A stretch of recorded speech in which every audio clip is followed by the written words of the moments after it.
Boom! We are live. Finally, Friday. It is Friday, of course, and it's episode 107 of Wine for the People, the daily happy hour, where for the next hour, we are not going to take ourselves at all seriously. Probably not even wine seriously, probably not beer seriously. We're just going to be your mate, really, for like just the next hour. We're going to be drinking, having fun. Tonight, we're doing something a little bit different. Of course, the setting's a little bit weird, a little bit odd. We are live streaming from Fall from Grace, which is an amazing wine bar, and I more see it as a bit of, I guess, a tribute to wine in general, down at Aldinga. So we're talking about south from Adelaide, right towards the beach, right near McLaren Vale. Now, I guess for us it was a bit of a fun thing to be able to come to a different location for once, but also I guess a hub, a bit of a mecca of wine to showcase another aspect of wine that really is built to bring people together. This is unfortunately for obviously a lot of our, I guess, Victorian counterparts can't really go out and do this, so I don't mean to be rubbing it in your face. But tonight we're going to do something a little bit fun, because wine for us was always meant to bring people together. And we thought it would be really fun to actually just bring random people from around the bar for the next hour and we'll actually just talk to them, we'll just chat to them. We'll get to know them, get to learn who they are, where they come from over a couple of glasses of wine. But to help me start this off, we have a bit of a familiar face. Josh Pickett. Contrary to what the little animated lower thirds are saying, patron of Fall from Grace, of course, he is also patron for Fall from Grace tonight, but also amazing sommelier, and the Vinous Roast Master after episode 100. Guys, if you're at home and you got nothing better to do, I give everyone permission to grab a bottle or glass or something and come and show us. I want to know what you guys are drinking tonight, with Terry chiming in with the first comment. Thank you so much, Terry. I hope you are well. Josh, how are you? What's up? Good. I'm like serious. There's a few people not talking to me, or they're... Really? Is Nick Stock not talking to you? Nah, he's not returning my calls. He was pretty good with his return chat. He was fantastic. It was all fun and games. So I want to know though how much effort he put into rebottling a bottle of wine. Like, he really stressed over that. That was very impressive. But I want to talk to you about something a little bit different, something a bit odd. We've had a cheeky beer. Yeah. Before moving on to a bit of a cheeky wine. Where does like beer, wine and spirits and other alcoholic beverages, and maybe even non-alcoholic beverages, where do they sit for you? Do they change this, like, do they change the set of service? Do they change the interaction between people based on the beverage itself? Oh look, as a som you need to know all drinks, so I guess seasonal as well. Tales. Is it an Australian thing to order beers to start? Probably, yeah. I drink beer to relax, and just easy-going beers too. Is beer the thing that you drink between wines? Oh, absolutely, but like quite, what we'd probably say shit beer. Shitty beer is really good. What did you know? It's Scumlux, isn't it? Yeah, I don't like the big, hoppy, overdone beers, and they're hugely popular. So you do have to respect those beers as a som, and when you're writing wine lists, and you got to have them. Yeah. But I wouldn't particularly drink them. I might have a sip. So is it politically correct to have like 4X Gold on a list of like banging first growths? Some of the grand mark. It becomes quite cool now. Like, what was the Melbourne Bitter thing? Like that too. I was at a wine bar last week for lunch, and I saw in the fridge next to, Russo or whatever. There's bloody 4X tinnies and. So is it the grand leveler? Is like, beer? Yeah, you just want wine. A wet beer, just cold and wet, not overdone with hops. Not, looking like a hemp garden, not too much. Yeah, not too much hops. Like Nipa, beers that taste like mangoes. Too. Yeah. They can be like, really sort of like yeasty and... It's like having, 10 glasses of high alcohol Shiraz or something, for me anyway, so... But I always remember, you hit the table and you can always sell a beer or a gin and tonic to start and then get into your wine. So it's a little upseller as well. But yeah, just give me those mangoes.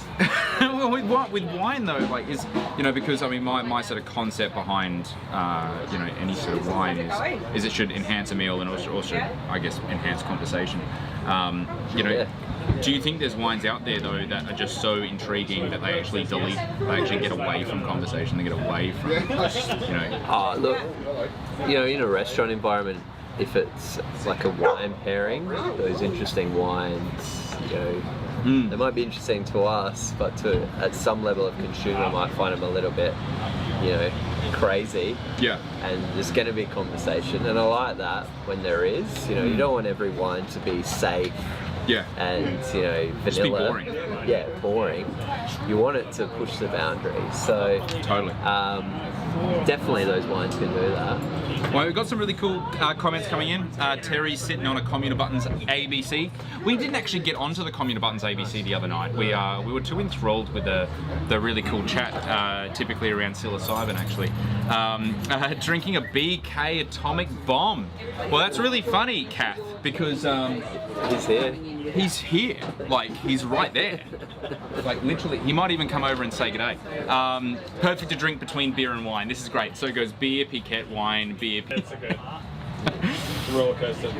But Sue's chimed in going, hey, Sue and Craig here. Thanks for chiming in, guys. We have some Toppers Mountain Manseng open tonight, 2011. Are there any Aussie Mullet Fury was a Petit Manseng? So some really good Petit Manseng that's made by Downey. Isn't it Bill Downey? Yeah. The Hills. Yeah. Really, really close actually to draft.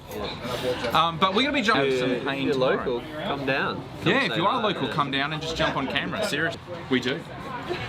Where is it? Should I get it? Where's let's do some blind tasting now.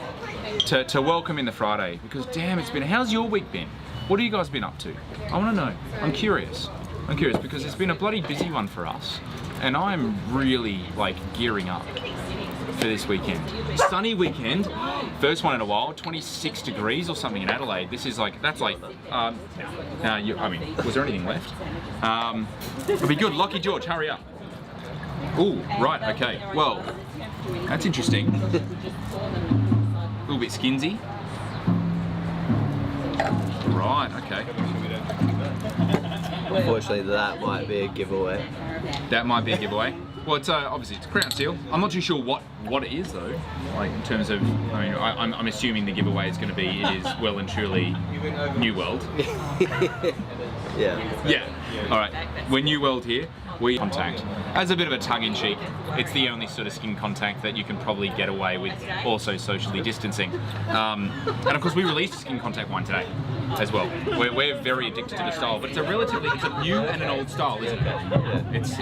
It's a style that is the OG wine style, and then it's dropped out of favour. It kind of went away. I think some grape varieties have always stayed on that skin contact vibe. I think Chardonnay was one that has got a lot of producers went away, going more that pure style of Chardonnay. Now they're coming back to that skin contact style. So it was hard because we were talking to Jasper Button earlier this week about skin contact, and particularly in Chardonnay, and I was absolutely blown away at his because it's actually really hard to execute. I reckon it's one of the hardest varieties to do skin contact because it gets this like corn skin contact and back at him. But let's. Is it from? Let's go states, so New South Wales. Some would say like Orange, around there, because it's orange.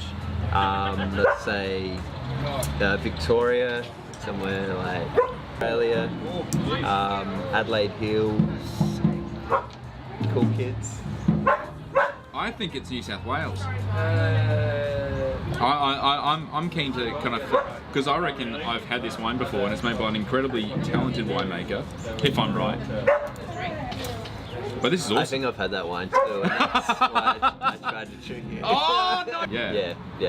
Or, this is gorgeous, it's beautiful. I mean, I didn't. It's super fun. Is it from New South Wales? No. It's oh, no! It's from South Australia. Oh, right, okay. Impressive. It tastes like it's got herbaceousness. It's really awesome. Yeah. Do you think it's a straight variety or a mix?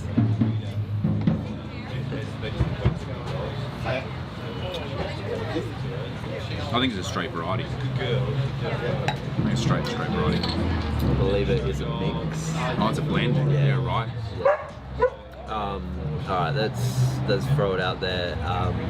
4 varieties. Give me 4 varieties I can choose from. How many are in the blend? I believe there's 2.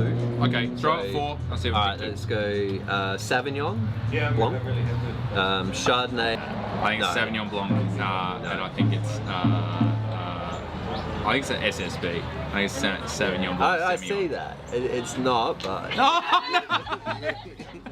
no! Yeah. What is it? What is it?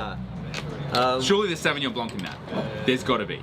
Well, I don't believe Shannon. And Shannon. Yeah. Why would they do that? Who made this? This is wicked cool. You might know the guy.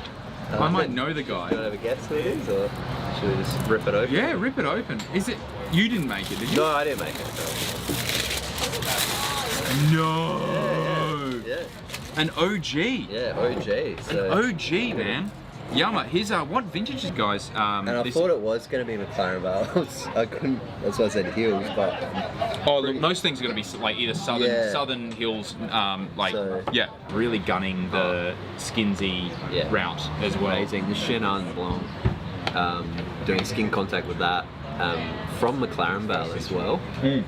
Sadly, I know that vineyard, they pulled up the Chenin Blanc and planted Shiraz. I was so upset when I heard There's a lot of that. vineyards that do that. They're like, you know what, we're sick and tired of these like absolutely cracking great varieties. I just really want a little bit more Shiraz. Like we need more Shiraz. It was gut wrenching. But yeah, I think James Erskine to me was a big influence when I was coming up. He was a sommelier. He was some out at Alger, wasn't he? Yeah. And then was he out at McGill? He was at one point. Yeah, right. And yeah, he really helped me get into actually doing wine shows and things. So yeah. I think he's doing a thing tonight. Isn't he doing a thing tonight? It's his new release. I think it's tonight. Yeah, the Maker and Me sessions. Yeah, I think it's tonight actually out at the Stag. So if you didn't get a ticket, that sucks. You probably come here instead. Mate. Oh mate. We're doing more of this. You want to jump on? Yeah, absolutely. We got the whole crowd here, man. It's so good. So it's street talk. No, it's fantastic. Well, eventually, most people in South Australia would have appeared on the show by then, so I think everyone's let anyone else into the States. So well, that's it. I mean, we at the moment. But good. I got yelled at the other night. Oh, you did? Talking to someone standing up. Get out! Seriously? Yeah, I was like, whoa. Where at? Was it some pub in town? That's not mentioned. But now, if you went back, they wouldn't yell at you. Yeah, that's right. You could yell at them, asking for another beer. All these colours.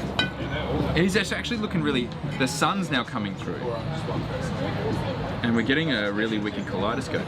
The subtitles are hilarious. Shannon and Samuel. I'm gonna say the subtitles have a lot. I'm Shannon tonight for you. Thanks, Chrissy. Who's up next? Who's Laura, you jumping on? What's going on? Oh, BK, you up? You wanna come on? We don't have people. Honestly, someone's drinking a Pickett right now. An atomic bomb. Yeah. Someone must be thinking about how future. Yeah. Bloody good. Who's gonna plug my wine? Well, I mean, we were wondering what the perfect wine was to drink between beer and have some I'm gonna Pickett. go drink some gin. Yeah? Can we grab some so we can crack open some stout? Do you have a glass? We're gonna do some. So, I gotta say, Kath, if you're still chiming in, saying drinking a BK Atomic Bomb, perfect to drink between beer and wine. This is BK. He was good though. Did you see the 100th episode? Yes, I did. He just, speaking of Public Enemy, Flavor Flav announcing the he's a bit cooked, but no. Oh no. Do you have do we have anything with bubbles? Yeah, I got the pit now. Do you reckon we could? How many bottles did you bring? Just a case. Oh, case. Do you reckon we could crack one? Brilliantly. I reckon. I'll show you something. Really cool trick. Well, glassware, I love it. Have you ever done this? Where you grab a little bit of pet nat, right? This is gorgeous pet nat, but you mix it with a little bit of stout. I don't know anything about this stout. What's this stout? Salted chocolate and fig stout. I mean, sure. I think. What's your thoughts on this? Because old mate Baracchio, Barry. I was kind of blown away with this, but I was also about 6-4x golds deep and a couple of glasses of wine. I think it just contributes to the sweetness. 8.2, it's not exactly imperial. I want to talk to you. It's kind of your Coca-Cola chocolate eating kind of vibe. So it does it. So do you reckon it pushes pet nat into a realm where? No. That you can do during lockdown. And you've been doing skin contact for a while. Yeah, a long time. Yeah, they've probably got the last bottle of 19 Skin and Bones. And I'm curious though, because like we got into skin contact wines ourselves a little bit after you had already kicked on with it. Yeah. Where do you see it actually sitting as a style? Like, where's its most applicable use? I think it depends how it's used. I don't know if the term orange wine is what it is always, and especially the reason why I got into it and started doing it, I was working with this variety called Sauvignon, which everybody knows the story about Sauvignon coming into Australia. And it was meant to be Albarino. Albarino, and it wasn't. Did you get it because it was Sauvignon or because it was I got Albarino? it because it was Sauvignon. It was a bit of like a swing and a hit, wasn't it, in a way? Because we were all kind of wanting Sauvignon. It's a winemaking background. I needed phenolics and other things to try and work with a wine with low to no sulfur, and I thought that was a great way to do it. But also, when I tasted that grape in the vineyard, as just a squid. Sort of like, I had a sort of real sort of bugbear about it because a lot of them tend to be pretty, there's a bit of, I don't know, what did we hear the other night? Extracurricular activity going on in the wine sometimes. Yeah. They tend to showcase a lot of what would be deemed as faults. Yeah. Yours, of course, don't have always been utterly delicious, but why is it that skin contact wine, orange wine or amber wine or whatever we're going to talk about, why is it that it tends to show called red wines? Yeah, we seem to do that fine. And get something they do have a tendency. Remember you telling me one time, ages ago, we're talking years ago, something about more. It's carbonic Pinot. It was Carbon Pinot, and then I changed it to carbonic. It was. So what's the difference between the skin contact? Because you do two Skin and Bones. That's like the name that you really put to the wine style that you really do a lot of skin contact with. Skin and Bones Pinot was about seeing how far I could take Pinot Noir on skins. How long? So the first year was 300 days on skins, but we hand stemmed that into barrels to ferment in barrel, and then once it had, what I thought had gone through primary and slowed down because it was really hard to check, I just topped it with other Pinot and then just sat it there and left it like that. Hardest part of that was getting it back out. Because you had to drop. Turned it over and I thought it would drain out, and it just went and blocked after about 20 litres. What did you have to do? How did you crack it We had to take the head off the... Take the head off and take the head off, dig it tip off. it out, dig it out. You didn't just like cut a hole? Well, no, because I was worried about sawdust and all that kind of stuff. Yeah, so okay. I was pretty, Too much extraction. I was pretty nervous about it all. But what it was is about that. It was about trying to understand the tannin profile. Yeah, right. And that's what it is about. It's about parallel kind of coming into play. And that was the push. Like now, Skin and Bones, because I did that in barrel, and then I did it for about 9 months in stainless steel as a bigger ferment. Yeah. Yeah. So so then now it's going to fermented concrete. I see that kind of development in the fruit a lot sooner. So what's the impact It's softening of the tannin. Because of the permeability, you get really softness in the tannin. Like a little bit. The 3 Pinots I've got here today, you can taste. All of them are fermented. Oh, actually, Carbonic's fermented in Foudre, and the other 2 fermented in concrete. No shit. Well, for those that might actually be within earshot of McLaren Vale, you should definitely come on down and try them. But for history, if anybody knows, like since 2017 when we moved into the new winery at home, painted these beautiful. Except we dumped straight in as whole bunches. Sick. And spends about 3 or 4 weeks like that, and then it's pressed off straight to stainless steel, and then we just wait to bottle it. But that's supposed to be kind of spritzy, you know, bright, The racy fun. kind of fun. Yeah. So, We call them debaucherous reds. Yeah, well, yeah. Fun. Glue glue. Glue. Yeah, exactly right. Mate, I'm going to let you get back to your tasting. Yeah, cool. I don't want to... Awesome. I don't want to keep... I know, all of a sudden it'll be an hour gone, we'll just sit here easily. No, honestly, Once we start talking, this is what happens, guys. This is what happens. Yeah. But now we have oh mate, we got. Just gotta taste this. It's actually from sort of really high altitude, northern Italy. They have a grape variety there called Chivanesca, which is a synonym for Nebbiolo. So it's think super high altitude Alpine Nebbiolo. But let's keep rolling. We got more people. We got more people here. Who's next? Who's next? Me, apparently. Oh, Stephen. We have, good, ladies and gentlemen, we have Stephen the horse has arrived. Thanks, mate. Love you. Thanks, mate. Hey, cheers. Cheers. Hey, happy Friday. Happy we made it. indeed. Yeah, dude, how's your week been? It's been alright. It's been steady. Busy? Getting a lot done. Yesterday today dropped off a bit, but I had a lot of work to do, so, you know, shop and kitchen are the same place, so it's not... This was the one like down south of the city, so not the one in the city. No, that's right, King Williams. Yeah. Man, I reckon this week was one of the most busy weeks for us. We're planning a little bit of video work. We're going, I saw your video. It was on YouTube. I think it was this morning.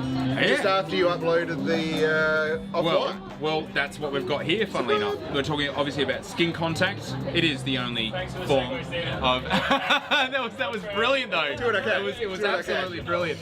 So this is off-white.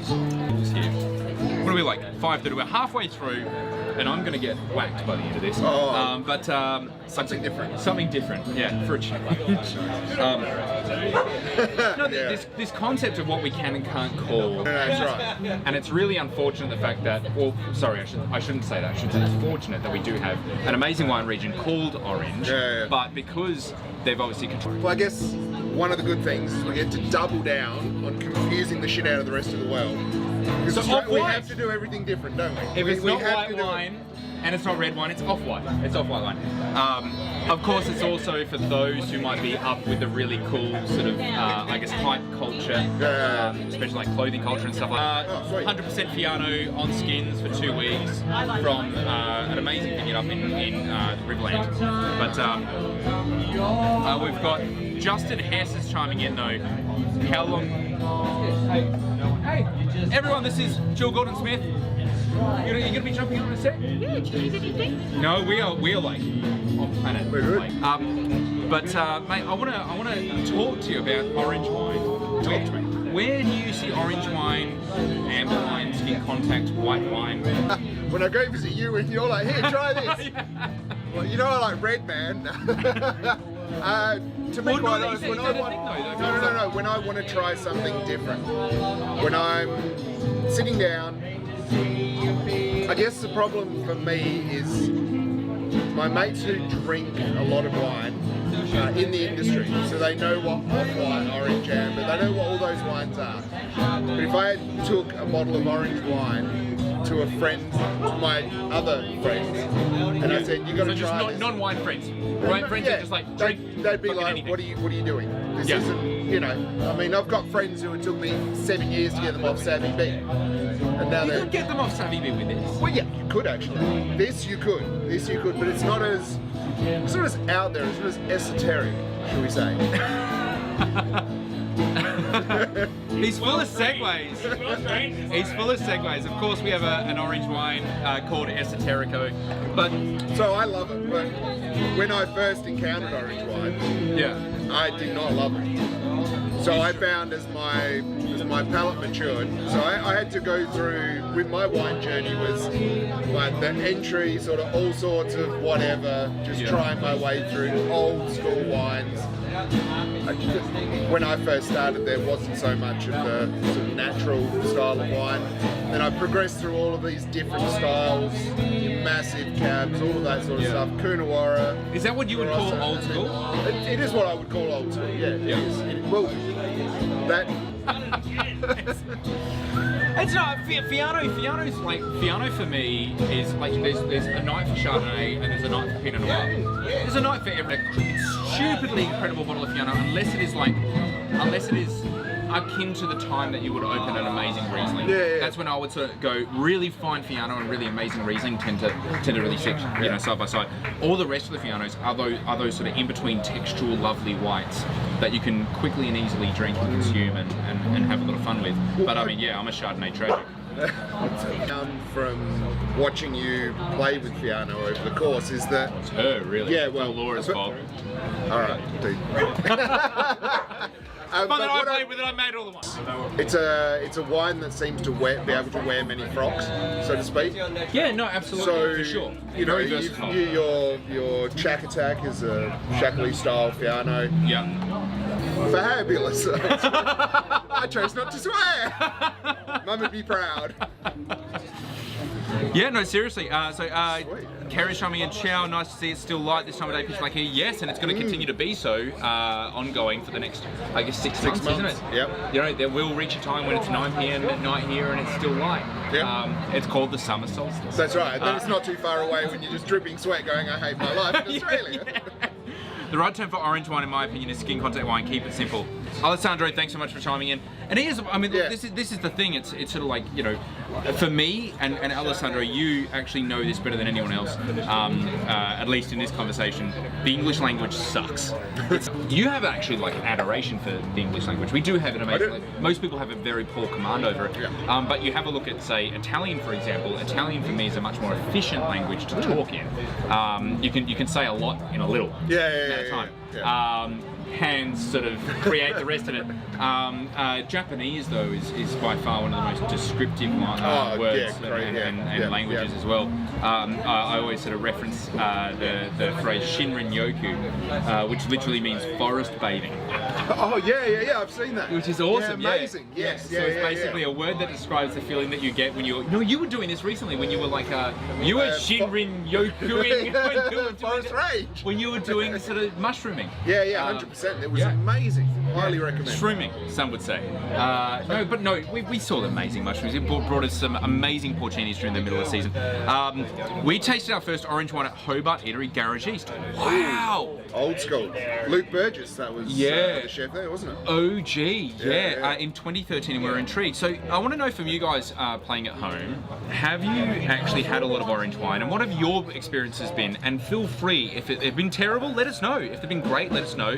If you've had a myriad of different experiences, let us know. I'm really keen to see, because for me, like, we're wine industry. We know the ins and outs, and we know the different people, we know the different stories, we know all the stuff that kind of breeds context to a lot of stuff. But if you guys have just kind of walked in, it's like, hey, I like the look of the label, I like the price point, I'm going to take it home, I'm going to take a punt, and you've had a really shitty experience, I want to know, and I want to know why. Like, what was the experience? I had that. The first orange wine I had, but that sometimes you get that sort of diesel-y flavour. There was just so much of it that I felt the wine was lost within this sort of secondary characteristic. I think what happens is like a lot of winemakers that take a punt and go out and make this style of wine, they also stray away from things like sulfur, and they also have what we call oxidative handling. So basically, the wine isn't in protection mode. That's right. Which is actually a normal and fine thing.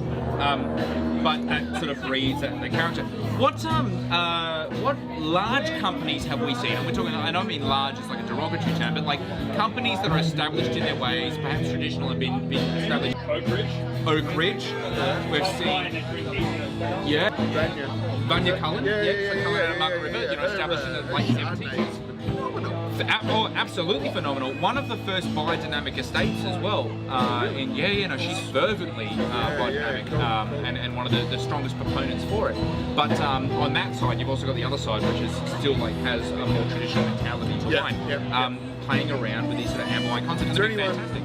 So from those names, anyone in the Coonawarra because that's such a red. Dominant. Has Sue Bell? I don't think Sue Bell's really played with much. Like, I think she uses skin contacts, but I don't think it's like a. It's on red wines. No, but I think she does play around with a lot of skin contact when it comes to things like Vermentino. Is it much wide out there? Because I know the limestone goes like Panola and places like that. Chardonnay. And the word I was looking for was Pathway. Pathway. The other night. I could have. Pathway Chardonnay. Pathway is. Yeah. So my family, most of my family, my dad's side, moved for some strange reason to Mount Gambier. So we were in Adelaide. Dad's family's in Mount Gambier, so we travel down there every 6 months or so. And as I was growing up, I'm just... Yes, generally, always I do. But then she goes, must just be me, I refreshed and it fixed. So it was genuine. But usually, yes. Yep. Okay, and we're talking alcoholic drink. So, and I mean, where do you see wine really sit for you personally, as opposed to beer, spirits, mixers, cocktails, the whole plethora? Where does wine for you sit? Home. Say I've had a massive day and I'm coming home on my own and I want to have a glass of something. It's normally a glass of wine. Yeah. You want to just crack a beer? I do crack a beer sometimes. I find the sort of beer I like, because I'm obviously a hipster wanker, I like crafties, and generally the flavour profiles of those are so massive. Or like shitty.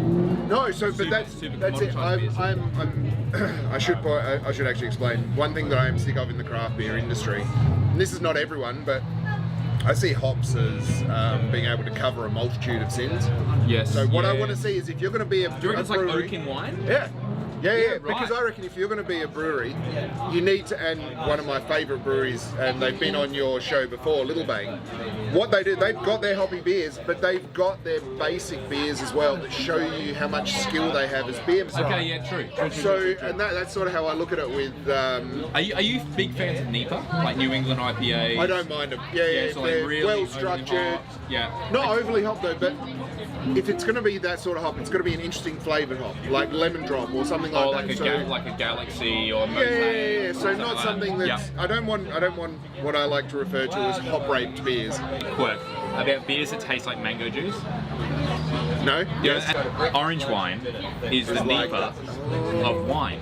Ooh, all right. I like that interesting term. It's actually really I like that. They have such a density of flavour, yep. And they have tannin. And for me, tannin and hops and aromatics are like all tied into there. And I tend to struggle with orange wine styles that aren't aromatic.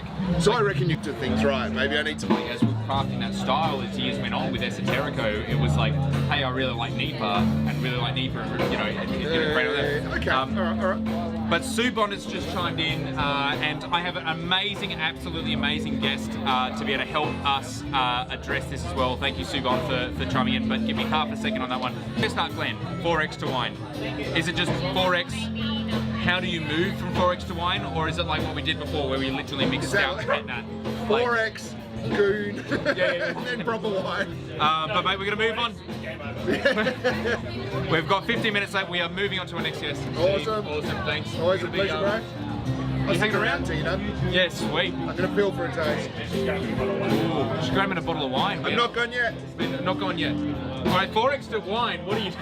This is what's going to happen. This is the Sacrificial Nebula. That's fine. I want to know what your thoughts are on this. Have you had much Voltolina, high altitude, alpine? This is going to be a really derogatory term. I shouldn't use this term, but it's a really great way to sort of analyse it. Yep. It's a little bit anorexic. It's a little bit drawn in, a little bit sinewy, a little bit like drawn out. Herbaceous, earlier ripening. But we're talking like 600 to 700 metres above the all right. Hi. Hello. How are you? I'm well. Welcome. How's it going? First off-piste. Off-piste? It has been I don't think I'm going to be off-piste. No. We have a comment from the crowd here, and I thought you would be the perfect person to get it. We're talking about skin contact wine tonight. Yeah, cool. We're talking about the only type of skin contact you can do during lockdown, and we thought that would be really fun. So orange wines, and we're talking about the crowd's experience with orange wine or amber wine or skin contact wine.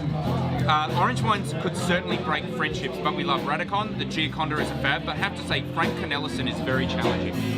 Have you had much experience with Frank Cornelison? Yes, I have, actually. And it's really funny because we've been stocking those wines for 10 years at Fulton Grace before a lot of people were stocking. Oh, gee, you were like pre-hipster cool wine. I just remember a gorgeous lady that was really open your mind and look at things from a different perspective. And I think that's, that's probably the key with Frank.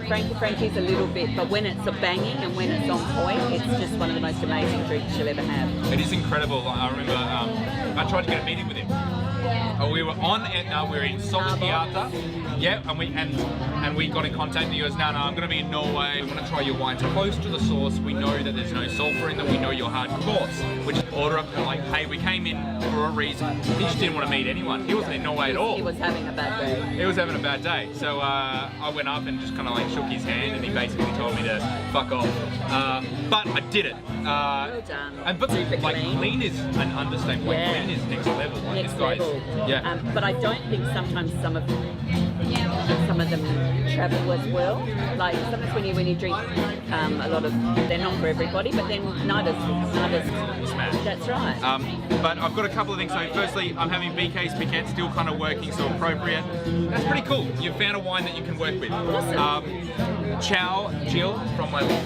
Yeah, and I think and those different expressions of Etna, and I think he does an amazing job.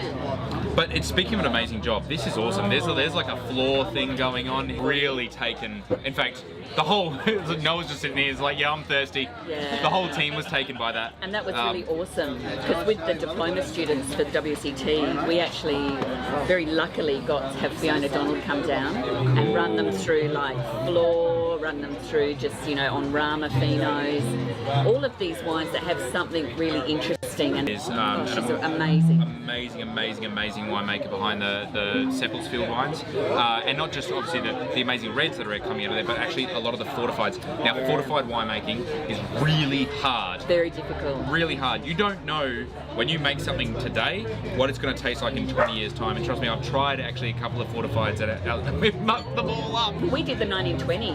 The students got to look at the 1920. 100-year-old. 100-year-old Tawny in 2020. That's 100 years old. Just go. Take a swig. No. There's changes and ages, and you can taste the whole. How it changes the colour. Like this is interesting. This is fantastic. So this is. So this is the 2018. This is looking amazing. Yeah, we're just about to launch the 2019. So. I know. I was like vibing on this because we were just talking about Arnace this week, and I said, look, no one makes, and I'll admit to this. Arnace for me, there's a handful, can count on one hand, probably less than that. The amount of interesting Arnace. Fascinating. For me, all of the flavours under the skin of Arnace made. Stocky, we looked from the first one I made right the way through basically to 19. And oh my God, it's aging. They're aging beautifully. And again, I think because they're used to that oxidation, so they're almost like protected. Has this viewpoint of like if you make your juice friends with oxygen as a child, it'll be friends with it as a mother. And it's really interesting that same reference in Georgia, the word for skins, the word for actual like grape skins is literally the word for mother. Well, nothing great's going to happen. Nothing great's going to happen. Yeah, but you leave. Well, the first one was, as I said, a beautiful accident, and then we learnt from that. Amazing. So, was there much? I'm getting like a Flor Rancio thing going on here. This was in 300 litre clay pots.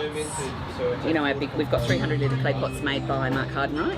Yeah, right. Who's a potter at the Jam Factory. So half of this wine is just made traditionally, just in an open fermenter. It gets straight off the barrel, pressed off the barrel once it's through ferment. Then the rest goes into 300 litre clay pot. Sort of crushed must on the top of it. Just sort of get some liquid there. Get some liquid there. Yep. Then I seal it up with Glad Wrap and put a lid on it. And then we open it.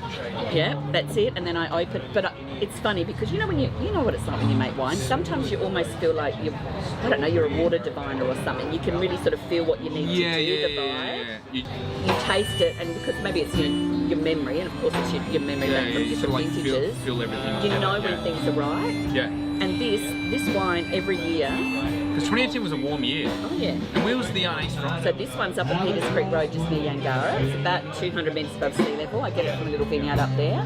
So this is a McLaren Vale. Okay, because this is a lot of Italian varieties grown there. It's Jimmy Zarella's vineyard. Should be a wine like this. When you taste something, you think it really has to be like this. Are the skins really thick on this? No, they're not really thick. They're not thick, but they're not really thick skinned. Yeah. It's purely, I think, once we press it off and we just lightly press it and then we put it to barrel for a year. I'm curious. I've back. What's the? And this is going to be a weird winemaker-y thing to ask. Like, What's the soil like here? Okay, so the soil there is basically, it's loamy, sandy loam, but it has a lot of little tiny rocks in it. So it's interesting because Arnais, where it comes from, in the Lange, and further north, Roero particularly, like has a little bit of sand in there. Stupidly sandy and loamy. Yeah, and this has little bits of limestone in the soil. Yeah, right, okay. We everything, we handpick this, we just bring it back to the winery. Seriously, she's never let me down. She's won wine and she's a sheep. Well, this is incredible. She's won wine that every time I make it, she just feels right. That's really interesting, the concept of feeling a wine as opposed to like intentionally making one. But think about how wines make you feel. Of course. So it's like a tit for tat, right? So on one hand you make it, it feels like this, and when you drink it, and it's just bizarre. It just seems, like of course we do everything everyone else does, we taste, we test, we do everything else, but everything just stacks up. If you gave this to me, and you blind tasted me on this, I would. This is old world Italian in a heartbeat. Well, I would struggle. I took this back to Italy. Yeah. So I took this and I sat next to Negro, King of Arnais, at a tasting in Piemonte. Yeah. And he was funny because he was complaining about nobody's eating lunch and you're going to talk next. I said, I'm only talking for 10 minutes. When I came back, he said, Bella, you only talk for 10 perfect time. Let's eat lunch. And he tasted it. He's very traditional. Yes. But there's a few skin contact Arnais being made in Piemonte now, which is great. And he said, I love it. And then I did a tasting with my professor Ian D'Agata, because I studied with Ian D'Agata, and he was the one that introduced me to the Vernaccia di Oristano. And I did a tasting of in Italy a couple of years ago with Cristiano Tiberio, Adriano Pinti, a lot of people from all over talking about whites of Italy. And the Italians thought this was Italian. Which is really cool. It's legitimately, like, if you ask me to pick between that and the Vernaccia? Yeah, the Vernaccia di Oristano. I'd struggle. They both have that really amazing rancia, they're really amazing oxidation. Because the acid's still really good and it's a really linear palate, quite salty and saline. You've changed my mind about Arnais in Australia. I just wish more people would have a crack at that. Oh, look, that's so hard to do. Well, do you know what? For something that's hard to do, it's the easiest one we do. You just got to commit. You just got to commit. And I've now really committed. I mean, over 9 vintages, I've really committed to this style, and I love it. Has it been that long? Yes, 9 vintages. 8 or 9 vintages with this. 8. That's incredible. Yeah, 8 vintages, 9 this year. Well, I tell you what, no, I can't believe it. No, I don't want to believe it. What would be really good, one day we'll sit down, because I've got a little bit of left of everything, and we'll have a look at everything with skin contact. That's wicked cool. I think I'm going to do some of that at the maker. Why don't bring out some older wines? Why don't we should organise, we were just talking about this before, and I want to know if you guys are actually interested in this as well. We were thinking about cracking out some of our OG wines, like the very first vintage. The shittiest ones you ever made. Yeah. See how far you've actually come. You've travelled. But how cool would it be to do like an event in South Australia where we do like you bring your vertical, oh my God. We'll bring our vertical of our favoured wine that we have, and we'll get other people to do a vertical, and we can do like you can see the spectrum and the progression of how you, because each vintage you learn something. Of course. We're all being a bit twee, but each vintage you learn something about the vineyard, you learn something about the grapes, you learn how to handle it. You know when to panic and when not to panic. Yeah.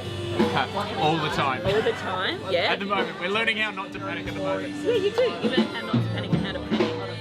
And then, sometimes things just come together and make beautiful things. And I love this wine. I don't drink a lot of my own wines, but I really like this wine when I do open it. Well, I'm going to be cracking into this, and we have reached our time as well. No, we got one more? We're going to guess? We're going to keep... Yes, please. No, absolutely. Cheers, darling. No worries. Cheers. Woohoo. Thank you so much. We'd hang around for an extra guest. We have a bonus guest. Yeah, take a seat. Do you want some wine? I would love some wine. You want some wine? How are you doing? I'm well. How are good you? To see you again. It's awesome to see you. I feel like I want to give you a hug or something. I'll give you a handshake at least. guys, if you don't know, this is Ufa. Hello. From Popplevite. And I'm Ufa, and this is Leo, the star of the show. And this is who? Leo. Leo. Yeah. Leo. So I gotta ask one question, because we did this off camera, and I'm really glad we did this off camera, because it would have been very embarrassing for me, because you are definitely from Denmark. Yep. You are definitely not from Norway. No way. So why is it that there is an entire amount of journalists out there that are writing these articles about you from being from Norway? I have no idea. I somewhere along the whole line, it's Leo. He's just whatever. So he can play with the light if he wants. He can play with that one too. All right, fair enough. Right. Leo. So somewhere along the whole communication thing, there must have been some guy who had no idea with Denmark, Norway, Scandinavia. It's the same thing. It's all part of that world. Yeah, a lot of people think that Denmark is the capital of Scandinavia, and Sweden is Scandinavia. So I guess. Is it the IKEA effect? Yeah, pretty much. It is pretty much the IKEA effect. That's why we hate Sweden. So what are you doing this time of year? So we just had our big release, Massive 5 wines out, going great. Congratulations. The ones that we tasted when we were at your place. That was awesome. Yeah, good. That was next Happy. level. Yeah, good to hear, man. They're going well. We deleted pretty much every bottle very quickly. Yeah, that's what they're there for. Yeah, they were insane. Yeah, good. So what's obviously around this time of year, typically we would be jumping interstate, jumping overseas, talking about wine. Obviously, Same. can't really do that. What are you doing? What are you doing differently? I drink a lot more.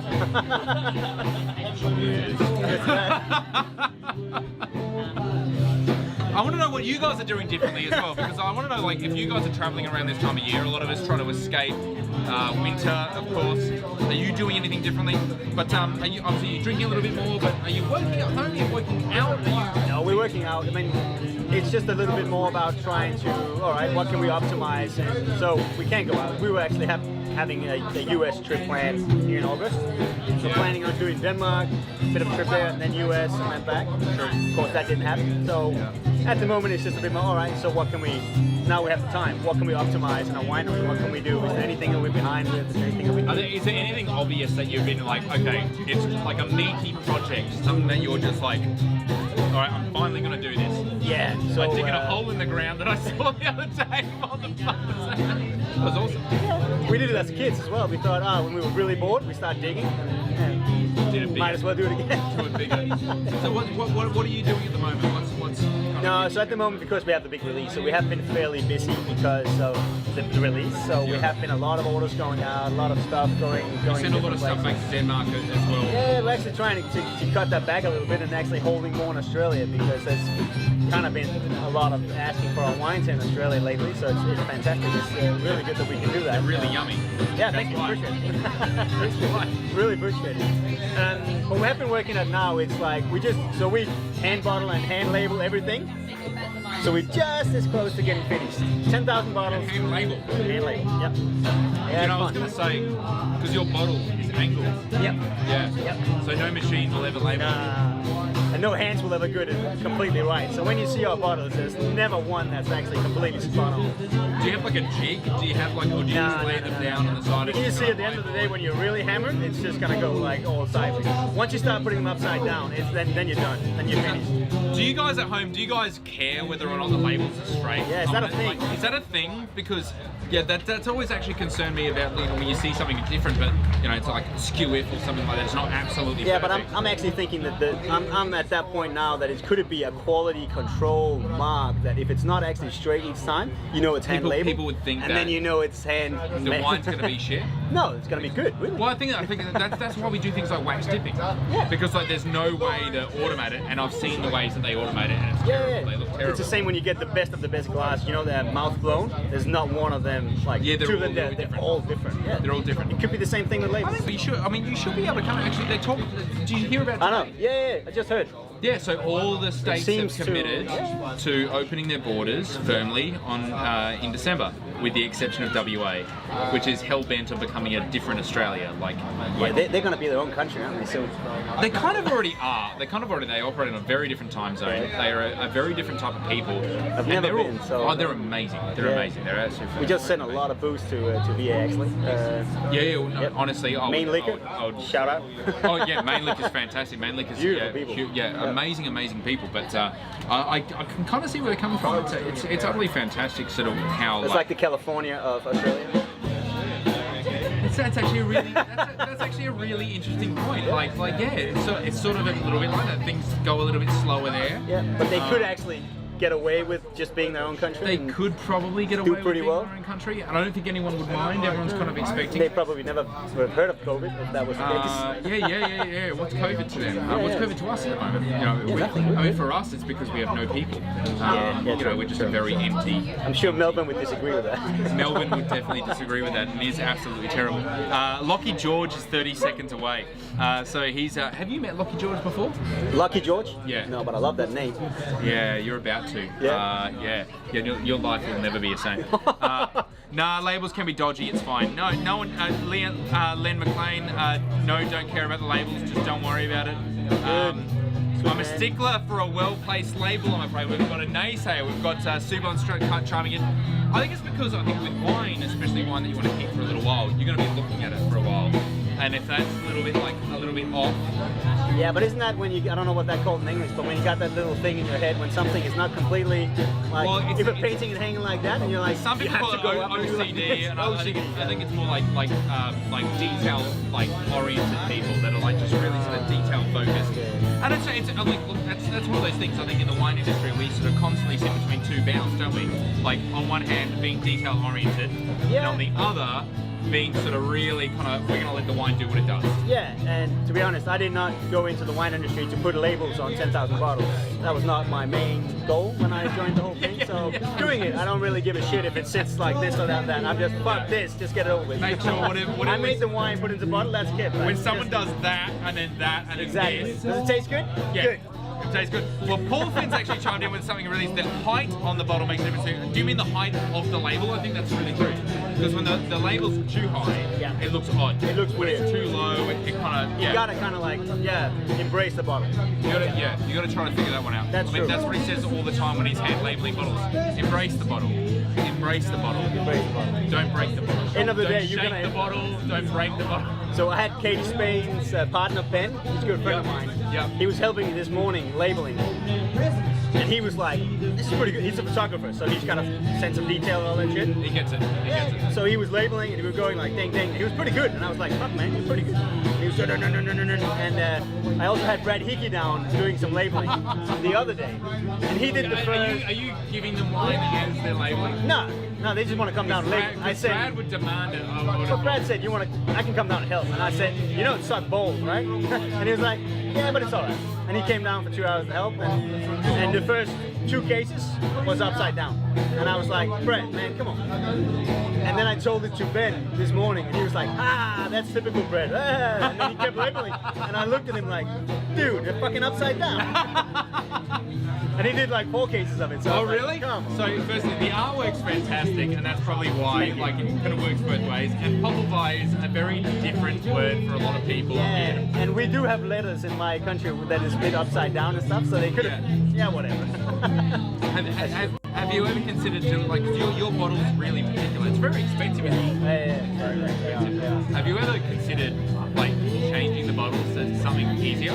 So we do actually have a few bottles in this, so our more traditional style Chardonnay and Pinot actually comes in Burgundy bottles, like normal. And we do have a Cabernet that comes in a more normal... So we're talking about that. So we've got a little thing here called Get Basic. We're going to get a little bit basic. I don't think we've ever actually described this to everyone. 107 episodes. There you go, 101. 101. These 2 bottles, they're a different shape. Very. What are they called? Why are they called that? Well, this would normally be called a Claret or a Bordeaux bottle because it's using Bordeaux.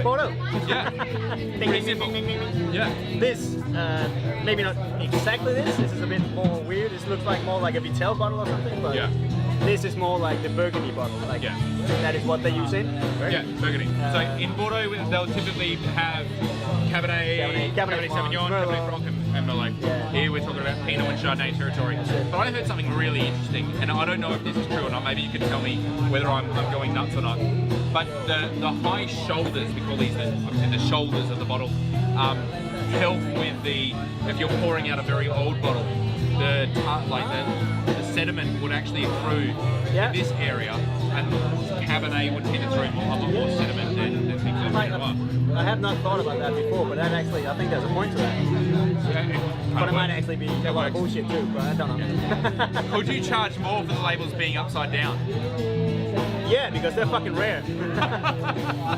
They never go on the market. They're gonna be like gems. Have you ever seen Maker's Mark bourbon before the red wax? Yeah. So there is actually like a secondary market for people that have accidentally dropped bottles. So what they do the whole fucking thing is. Yeah, absolutely. And the whole thing's covered in red wax, and there's just no. What they do is they still leave it on the line. They let it go. They put it in, and there is a whole secondary market. So it's like every 100,000 bottles is covered in wax.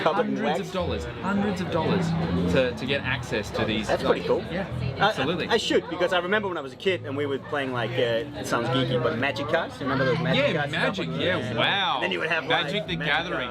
Isn't that a like... And then you would have these cards that had like those... How old are you? I'm 34. Wow. There's no age for nerd. There's no age for nerd. I played magic cards, but I remember that when one of these magic cards had a little dot on it or something that would only be specific to that card, they would be worth like 10 times more than the original card was. It's because it had like that, when the printer fucked up or something like that. And it was just, it's actually a mistake. Yeah, it was so rare because there was none. It was like, but it's a fault in the fucking... Isn't that really interesting? Because like obviously they just bang through things like exactly, that. Like, you can imagine like Penfolds, oh, you know, this bottle of Grange has, oh mate, oh no. Oh no, this is Lucky George. Hey man, heard things, good things. I'm a bit worried. We're a bit worried. Where have you been? This is your show. I'm hosting your show. In fact, here you go, bro. It's all yours, man. Oh, perfect. Yeah, take a break. Jesus. Yeah. Oh shit, man. It's all him. It's all him from now. Guys, Ufa and Lucky George. Oh. So who are you again? Lucky George. I like that name. Yeah.